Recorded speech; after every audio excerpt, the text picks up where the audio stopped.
सरदार वल्लभ भाई पटेल एक वकील और प्रभावशाली राजनीतिक थे। भारतीय स्वतंत्रता आंदोलन में नेता थे।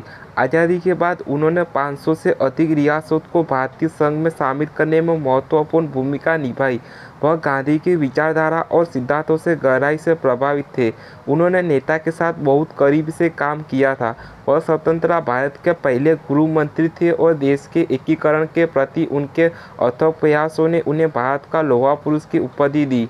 वल्लभ भाई पटेल का जन्म 31 अक्टूबर 1875 को आधुनिक गुजरात के नडियाद गांव में झावेरीबाई और लड़ाबाई के घर हुआ था।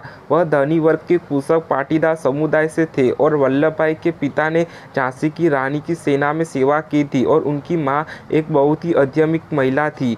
गुजराती मध्यम स्कूल में अपना शैक्षणिक करियर शुरू करने वाले सरदार वल्लभ भाई पटेल बाद में एक अंग्रेजी मध्यम स्कूल में स्थानांतरित हो गए। 1857 में वल्लभ भाई ने हाई स्कूल पास किया और कानून की परीक्षा की तैयारी शुरू कर दी।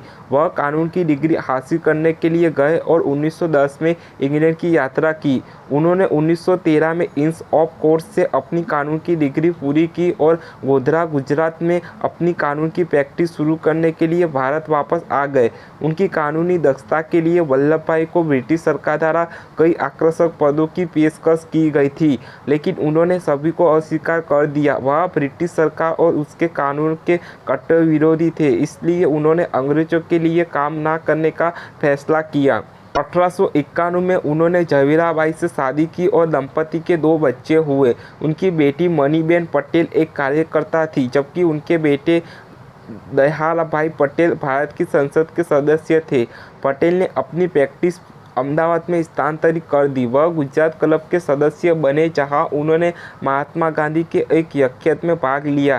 गांधी के शब्दों ने वल्लभ भाई पर गहरा प्रभाव डाला और उन्होंने कसीमाई नेता के कट्टर अनुयायी बनाने के लिए जल्दी गांधी के सिद्धांतों को अपना लिया। गांधी जी के शब्दों से उन पर कितना गहरा प्रभाव डाला था, उन्हें नहीं पता था कि वह भारत को बदल देंगे और एक सफल करियर शुरू करेंगे।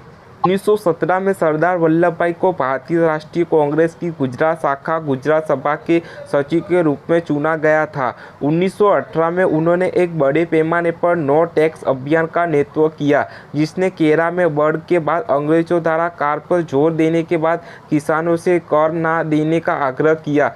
शांतिपूर्ण आंदोलन ने ब्रिटिश अधिकारियों को किसानों की छीनी गई जमीन वापस करने के लिए मजबूर कर दिया गया।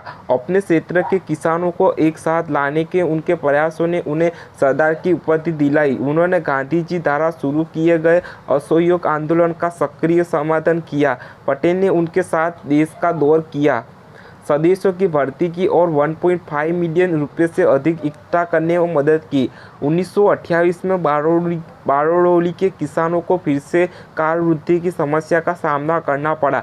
लंबे समय के बाद जब किसानों की अतिरिक्त कर भुगतान करने से इनकार कर दिया तो सरकार ने प्रतिशोध में उनकी जमीनें जब्त कर ली। यह आंदोलन 6 महीने से अधिक समय तक चला। पटेल द्वारा कई दौर की बातचीत के बाद सरकार और किसानों के प्रतिनिधियों के बीच एक समझौता होने के बाद जमीनें किसानों को वापस कर दी गई।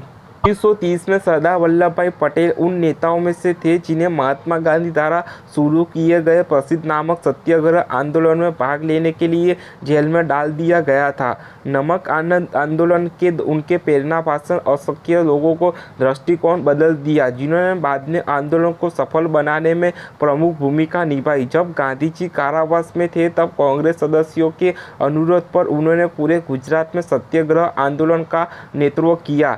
महात्मा गांधी और भारत के तत्कालीन वायसराय लॉर्ड इरविन के बीच हस्ताक्षरित एक समझौते के बाद 1931 में सरदार पटेल को मुक्त कर दिया गया।